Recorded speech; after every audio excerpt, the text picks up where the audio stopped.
नमस्कार दोस्तों। तो आज हम आपको इस वीडियो के माध्यम से इतने सारे बहुत मोस्ट क्वेश्चन कराएंगे कि जो आपके यूपी बोर्ड या कोई सी बोर्ड में हाई स्कूल में आने के चांस रहेंगे और आपको इतनी इजी भाषा में समझाएंगे कि आपको एक ही बार में दिमाग में उतर जाएंगे। तो करते हैं फिर इन जो क्वेश्चन है कि इतने मस्त क्वेश्चन है कि बहुत ही बढ़िया क्वेश्चन है। तो देखते हैं कि क्वेश्चन हमारे पास में क्या है। और ये जो है कक्षा 10 विज्ञान पार्ट 1 और उसका भाग 5 बनाया जा रहा है। इससे पहले हमने 4 भाग बना दिए हैं, उनमें भी बहुत मजेदार और इतनी इजी भाषा में समझाएं कि आपको एक ही बार में समझ में आ जाएंगे। तो देखते हैं जो पेज नंबर 11 है आपका। पेज नंबर 11 पे कुछ अध्याय में क्वेश्चन दिए हुए हैं। कौन कौन से क्वेश्चन है जैसे कि लिखा हुआ पेज नंबर 11 है आपके में, किसी पदार्थ एक्स के विलयन का उपयोग यानी किसी पदार्थ एक्स के विलयन का उपयोग सफेदी करने के लिए होता है। यानी हमें उस एक्स का नाम बताना है जिसके लिए हम सफेदी करने के लिए प्रयोग में लाते हैं। तो आपको हम बता दें तो कैल्शियम ऑक्साइड को हम सफेदी करने के उपयोग में लाते हैं। सफेदी मतलब जैसे कि हम घर जो हमारे घर होते हैं उन पर पेंट करते हैं, उसको सफेदी करने कहते हैं। और किसका होता है वो? CaO। और CaO को जो उसका नाम है वो करा। फिर इसका सूत्र भी बताइए, एक्स का नाम और इसका सूत्र भी बताइए। तो इसका सूत्र होता है CaO और इसका नाम होता है कैल्शियम ऑक्साइड। तो देखते हैं किस प्रकार से हम इसका अपने बोर्ड की कॉपी में हम इसका आंसर लिख करके आएंगे। तो जैसे कि हमें लिखा हुआ है, पहला क्वेश्चन है तो हम लिखेंगे पदार्थ एक्स का नाम। तो पहला क्वेश्चन तो आपके बुक में है, आप वहां से क्वेश्चन नोट कर लेना, मैं यहाँ पर आपको आंसर बताने वाला होऊंगा। तो लिखना प्रारंभ करेंगे कि पदार्थ एक्स का नाम, पदार्थ एक्स का नाम। तो पदार्थ एक्स का नाम है कैल्शियम ऑक्साइड। क्या है? Calcium oxide.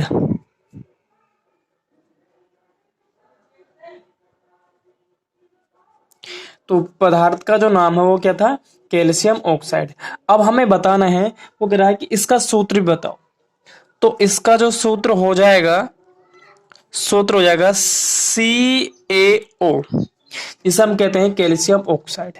तो हमारा क्या हुआ? ये पहला पॉइंट हो चुका है जो पेज नंबर 11 पे था। अब हमारे पास में दूसरा क्वेश्चन क्या दे रखा है, इसको समझेंगे। तो बुक में दूसरा क्वेश्चन है वगैरह कि ऊपर एक मतलब जो पहले क्वेश्चन देगा कि लिखे एक्स की, जो हमारे पास में एक्स पदार्थ है उसकी जल के साथ में क्या करानी है? अभिक्रिया को लिखिए। तो जो हमने अभी पदार्थ लिखा था एक्स कि हमें क्या करना? जल के साथ में क्रिया करानी है। क्या कराना? हमें जल के साथ में क्रिया करानी है। तो अब हम देखो जिसके दूसरा क्वेश्चन जो हमारे ऑप्शन दूसरा है उसको हम हल करेंगे। तो उसको हल हमारे पास में दूसरा पॉइंट है ये। और दूसरा पॉइंट कह रहा है कि दूसरे पॉइंट में कह रहा है कि जल के साथ क्या करा हमसे? कि जल के साथ क्रिया कराओ। तो हमारे पास में क्या था? CaO। और हम इसको किसके साथ में क्रिया कराएंगे? हम जल का सूत्र होता है H2O। जब हम इसकी क्रिया कराएंगे तो यहां से बन जाएगा हमारे पास में कैल्शियम हाइड्रोक्साइड, यानी कि यहां बनेगा CaOH का होल्ट वाइज क्या होता है? देखो अभी मैं बात करूं तो हम जल को तोड़ लेते हैं और जल को इस प्रकार तोड़ते हैं H+ आयन और OH माइनस आयन। तो अब हमारे पास में इस पर एक आयन होता है। और हम इसकी बात करें, थोड़ा सा एक हिंट दिया है मैंने, और हम इसको बात करें तो इसकी बाह्यतम कक्षा में जो हमारे जो इलेक्ट्रॉन्स होते हैं वो यानी कि 2 इलेक्ट्रॉन को त्याग कर सकता है अपने पूर्ण अष्टक पूर्ण करने के लिए। और इस बात को हम बहुत आगे बताएंगे। तो ये इस पर C+ डबल होता है। तो इसके 2 आयन होते हैं वो यहाँ पर चले गए और इसका एक यहाँ पे चला, एक को हमने लिखा नहीं यार, 2 यहाँ पर हमने लिख लिए। तो इस प्रकार से इसका होल्ट वाइज लग चुका है। और इन बातों को हमने कक्षा 9 में बहुत अच्छे से बताया था कि क्या होता है। अगर आपको नहीं पता है तो मैं कक्षा 9 की वीडियो बनाना प्रारंभ करूंगा कल से, तो आप वहां से सब देख लेना। और इनको समझना बहुत जरूरी है। फिर भी मैं आपको यहाँ पर इतना इजी भाषा में समझाऊंगा जिससे कि आपको क्लियर हो जाएगा। और ये जो इसको इसे कहते हैं हम, इसका कैल्शियम ऑक्साइड नाम तो है, और इसके साथ साथ हम इसको बिना बुझा चूना भी कहते हैं। क्या कहते हैं हम? बिना बुझा चूना। चूना कहते हैं इसको हम। कैल्शियम ऑक्साइड इसका रसायनिक नाम है और इसको हम साधारण भाषा में कहते हैं बिना बुझा चूना। और ये होता है हमारे पास में कैल्शियम हाइड्रोक्साइड, इसका रासायनिक नाम हुआ कैल्शियम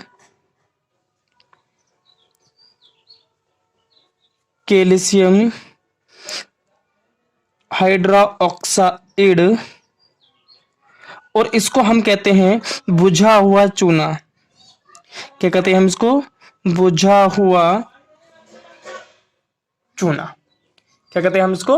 बुझा हुआ चूना। कभी कभी ये दो आ जाता है कि कैल्शियम हाइड्रोक्साइड ना लिख करके कहता है कि बुझा हुआ चूना का सूत्र क्या होता है, तो क्या होता है CaOH का होल 2H। तो ये होता है हमारे पास बुझे हुए चूने का सूत्र। तो दोस्तों हमने क्या करा, पहले क्वेश्चन को हल सोल्व कर लिया है। अब चलते हैं हम इसके दूसरे क्वेश्चन में कि इसका दूसरा क्वेश्चन क्या है। तो आगे चलते हैं। तो हमारे पास में दूसरा क्वेश्चन है। तो कह रहा है हमसे क्रियाकलाप 1.7 में, क्या कह रहा है हमसे क्रियाकलाप 1.7 में जाइएगा, देखेंगे क्या है। कह रहा है कि एक परख नली में एकत्रित गैस की मात्रा दूसरी गैस से दुगनी क्यों है, और उस गैस का नाम भी बताओ। उस गैस का हमें नाम भी बताना है। तो देखते हैं कि क्रियाकलाप 1.7 में आप देख लेना, और मैं आपको यहाँ पर बता रहा हूँ कि 1.7 में क्या बताया है आपको क्रियाकलाप में और क्या नहीं बताया है आपको। और कह रहा है कि एकत्रित गैस दूसरी गैस से, तो आपको बताते कि इसमें जो है, इसमें है क्या चीज जो एक क्रियाकलाप 1.7 है। अगर हम उसकी बात करें तो वहां पर इन्होंने वैद्युत धारा के बारे में बात किया है, यानी कि वैद्युत धारा अगर हम कह सकते हैं, वहां पर हमने आपको एक प्रतिक्रिया अभिक्रियाएं पढ़ाई थी, और जिस अभिक्रिया का नाम हमने आपको बताया था, हमने बताया था वैद्युत जल अपघटन के बारे में, यानी जल का अपघटन। तो अगर हम बात करें तो हमारे पास में हमने किसी बीकर में एक जल लिया था और उसके बारे में हमने बताया था। तो अब हमने क्या करना है, इसके दूसरे क्वेश्चन को हल करना है, जो इसका दूसरा क्वेश्चन है। अब दूसरे क्वेश्चन में क्या है इसके बारे में समझेंगे। तो कह रहा था कि एक क्रियाकलाप 1.7 में, तो 1.7 में हमने जो जल था उसका हमने वैद्युत अपघटन किया था। क्या करा था हमने, यानी कि उसके अंदर वैद्युत अपघटन का मतलब है उसके अंदर हमने वैद्युत धारा प्रवाहित की थी। और जब हमने जल के अंदर ये कैसी अवस्था में था, लिक्विड अवस्था में था, और हमने इसको जब धारा प्रवाहित की तो यह अपघटन होकर, अपघटन मतलब टूट कर, यह हाइड्रोजन और ऑक्सीजन गैस, ये क्या हमारे पास में दोनों गैस है, हाइड्रोजन भी गैस है और ऑक्सीजन भी गैस है, दो गैसों में वियोजित हो जाता है। अब यहाँ पर हाइड्रोजन की, ऑक्सीजन की मात्रा कितनी है 2, यहाँ पर ऑक्सीजन की मात्रा कितनी है 1। अब हमें क्या करना होगा, 2 से मल्टीप्लाई। अब हाइड्रोजन 2 दूनी 4 और यहाँ पर कितनी है 2, तो अगर हम यहाँ पर 2 से मल्टीप्लाई कर दें तो कितना हो जाएगा 4। अब देखेंगे आप तो किसकी मात्रा दिखे 2 गुनी है, तो हाइड्रोजन की 2 गुनी, यहाँ पर कितनी है 4 और यहाँ पर कितने 2, तो इसलिए हम कह सकते हैं कि हाइड्रोजन की मात्रा क्या है 2 गुनी है। तो अब हम कह सकते हैं समीकरण के अनुसार, किसके अनुसार, समीकरण के अनुसार, समीकरण के अनुसार हाइड्रोजन गैस की मात्रा, किसकी, हाइड्रोजन, यहां से मैं लिख रहा हूं हाइड्रोजन गैस की मात्रा किसकी मात्रा से, ऑक्सीजन,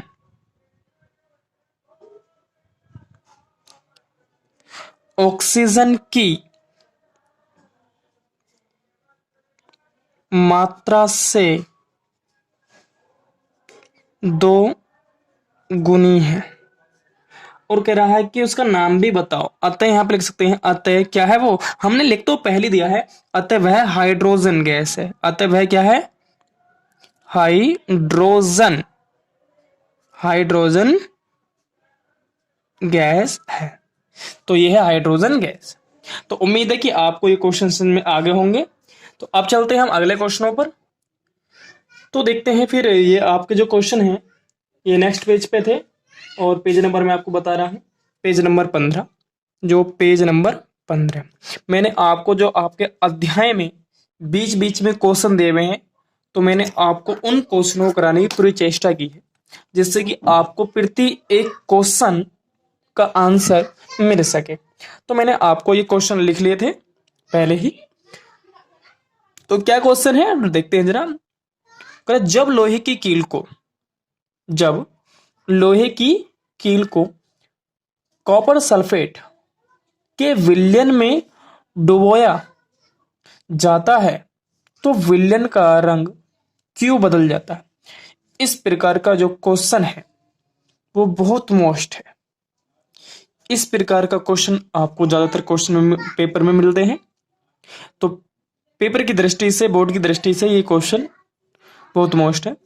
तो अब हम बात कर लेते हैं कि क्वेश्चन में कहना क्या चाह रहा है। जब लोहे की कील को, कोई हमारे पास लोहे की कील है और उस कील को हम कॉपर सल्फेट का, हमारे पास विलयन है किसका, कॉपर सल्फेट का विलयन है, और इसको हम लोहे कील को कॉपर सल्फेट के विलयन में डुबे देते हैं, तो हम देखते हैं कि विलयन का जो रंग है वो बदल जाता है।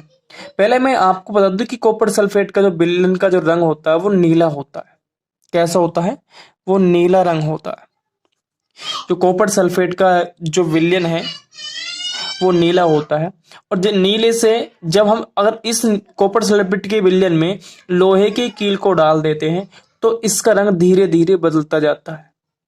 तो कह रहा है कि वो ऐसा क्यों होता है कि विलयन का रंग क्यों बदल जाता है। यही हमारा क्वेश्चन है कि बदल क्यों जाता है। तो आपको इसमें क्वेश्चन आ गया होगा कि मैंने आपको क्वेश्चन को समझाने की पूरी चेष्टा की है। अगर क्वेश्चन समझ में नहीं आएगा तो हम इस क्वेश्चन का आंसर को नहीं लिख सकते। तो आपको मैं बता दूं कि जो लोहा है वो कॉपर से अधिक क्रियाशील होता है। जो लोहा है, जो Fe है, आपको बता दूं कि जो लोहा होता है Fe जो होता है वो अधिक क्रियाशील होता है किससे, कॉपर से। और जब ये लोहा अधिक क्रियाशील है कॉपर से, तो इस कॉपर सल्फेट के विलयन से क्रिया करेगा और इसको यहां से प्रतिस्थापित कर देगा, और यहां से क्या निकाल देगा, इसको कॉपर को प्रतिस्थापित करेगा, CO हटा देगा और ये उसका स्थान ले लेगा। क्या कर लेगा, ये इसका स्थान जाकर के ले लेगा और यहाँ पर बन जाएगा FeSO4 का होल ट्वाइस। मैंने केवल अभी आपको बताया, मैं इसका पूरा आंसर और रिएक्शन भी कराऊंगा, पर मैं केवल आपको बता रहा हूं कि होता क्या है। और मैंने आपको प्रतिस्थापन अभिक्रिया में इसको मैंने बताया भी था कि जब मैंने आपको प्रतिस्थापन अभिक्रिया पढ़ाई थी तो उसमें मैंने यही बताया था कि अधिक क्रियाशील वाली वस्तु कम क्रियाशील वाली वस्तु के यौगिक से उसको प्रतिस्थापित कर देती है और वह स्वयं का स्थान ले लेती है। तो मैंने आपको प्रतिस्थापन अभिक्रिया में इसको बताया होगा। तो देखते हैं कि इसका आंसर क्या बनेगा, पूरा आंसर क्या देना है। तो यहां से मैं इसका सोल्यूशन करता हूं, इसका मैं आंसर बताता हूं कि इसका आंसर क्या है। आंसर आपको चल गया होगा पता, और रिएक्शन भी मैंने आपको बता दी चल गया होगा। तो मैं इसका आंसर लिख लेता हूं। तो देखिएगा मैंने इसका आंसर लिख लिया है। तो मैंने आपको, जैसे मैंने आपको समझा था इसी प्रकार से मैंने इसका आंसर लिखा है। यानी कि लोहे की कील को कॉपर सल्फेट के विलयन में डुबोया जाता है तो विलयन का रंग हरा हो जाता है। कॉपर सल्फेट का विलयन का रंग मैंने कैसे बताया था आपको, कॉपर सल्फेट का नीला बताया था। और जब मैं लोहे की छड़ को कॉपर सल्फेट के विलयन में डालता हूं तो विलयन का रंग कैसे हो रहा, हरा हो जाता है। क्यों हो जाता है, क्योंकि लोहा कॉपर से अधिक क्रियाशील है। मैंने आपको बताया था कि लोहा जो है वो कॉपर से बहुत अधिक क्रियाशील है। क्रियाशील होने के कारण कॉपर को कॉपर सल्फेट से क्या कर देता है, विस्थापित कर देता है। यानी कि ये जो लोहा है ये कॉपर सल्फेट के विलयन से क्या कर रहा है, कॉपर को इसने विस्थापित कर देता है, तथा हरे रंग का, किस प्रकार का, हरे रंग का आयरन सल्फेट का निर्माण करता है। क्या करता है, हरे रंग का आयरन का सल्फेट बना लेता है। जैसे कि मैंने आपको यहीं पे ये रिएक्शन लिखी भी बिल्कुल मैंने यहाँ पर लिखा है। ये कॉपर सल्फेट का विलयन है, CuSO4 एक्वस होता है विलयन के बाद, विलयन के लिए। और हमारे पास में एक धातु है लोहे की, और ये जो होती है ठोस होती है, सॉलिड होती है। जब इसने इसके साथ में क्रिया करी तो क्या करा, Fe ने Cu को विस्थापित किया और उसको अलग हटा दिया और उसका स्थान आप खुद ने ले लिया। तो यहाँ पर बना लिया FeSO4। जिसे हम आयरन सल्फेट कहते हैं। क्या कहते हैं? आयरन सल्फेट कहते हैं। तो इस प्रकार इसका रंग बदल जाता है और किस प्रकार हो जाता है? हरे रंग का हो जाता है। तो ये भी मैंने आपको लिख दिया, हरे रंग का हो जाता है। तो उम्मीद है कि आपको ये क्वेश्चन समझ में आ गया होगा। अब हम देखते हैं नेक्स्ट क्वेश्चन कि नेक्स्ट क्वेश्चन क्या है। अब कह रहा है कि क्रियाकलाप 1.10 से भिन्न द्विविस्थापन का एक उदाहरण दीजिए। तो आपको अगर मैं बतला दूं, द्विविस्थापन अभिक्रिया, द्विविस्थापन अभिक्रिया ये होगा क्वेश्चन। द्विविस्थापन अभिक्रिया का उदाहरण दीजिए। तो मैंने आपको द्विविस्थापन अभिक्रिया कराई थी, तो आप उसका जो एग्जाम्पल है वहां से भी लिख सकते हैं। अगर आपको नहीं लिख रहा है तो मैं इसका एक एग्जाम्पल बता देता हूं कि इसका एग्जाम्पल होता क्या है। द्विविस्थापन, द्विविस्थापन जिनके आयनों में आदान प्रदान, क्या होना चाहिए? जिनके आयनों में आदान प्रदान होता है उसी को हम क्या कहते हैं?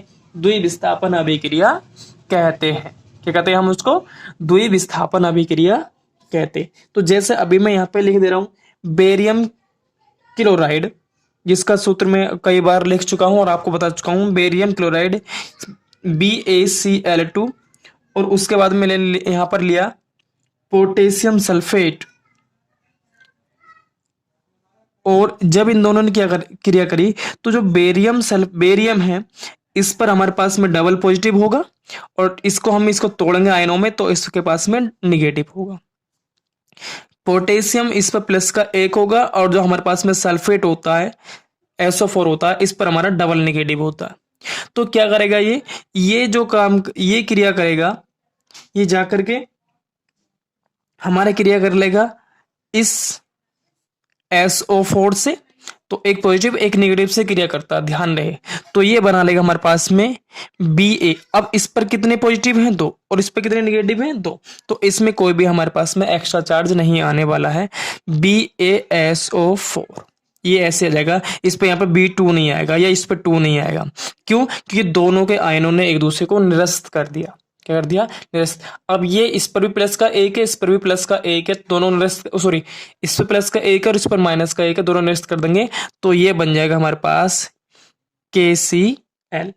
क्या बन जाएगा? KCl। अब हमें इनको बैलेंस करना, क्या करना? हमें बैलेंस करना। अब क्लोरीन की मात्रा यहाँ पर कितनी है? 2, यहाँ पर कितनी है? 1। तो अब हमें 2 से मल्टीप्लाई करना होगा, क्लोरीन की 2 होगी। पोटेशियम कितने हमारे पास में? 2, और यहाँ पर भी कितने? 2। तो ये बैलेंस हुआ। और SO4 यानी सल्फर कितना? 1, सल्फर 1 है। ऑक्सीजन कितने? 4, ऑक्सीजन कितने? 4। तो इस प्रकार से आपकी क्या हुई है? ये द्विविस्थापन एक का उदाहरण हो गया, यानी और हम इसको द्विविस्थापन अभिक्रिया भी कहते हैं, क्योंकि जिसमें आयनों का आदान प्रदान होता है वह हमारी द्विविस्थापन अभिक्रिया होती है। तो अब हमारा नेक्स्ट जो क्वेश्चन है ये इस वीडियो का लास्ट क्वेश्चन है। तो अब मैंने इसके जो चैप्टर के बीच में क्वेश्चन थे उनको सबको हल करा दिया है। तो अब आपको नेक्स्ट वीडियो में जो इसके प्रश्नावली से उदाहरण है, सॉरी प्रश्नावली के जो सवाल हैं मैं उनको हल करा दूंगा। एक एक क्वेश्चन मैं आपको कराने वाला हूँ इस चैनल के माध्यम से, अपने और आपके जो यूट्यूब चैनल है इसके माध्यम से मैं हाई स्कूल का गणित और विज्ञान के आपके लिए सारे क्वेश्चन कराऊंगा। मैं कक्षा 9 के विज्ञान भी कराऊंगा और मैथ भी कराऊंगा। और पहले मैंने हाई स्कूल का लिया है क्योंकि हाई स्कूल बोर्ड की क्लास रहती है, इसलिए मैंने आपको उनको समझाने की कोशिश करी है।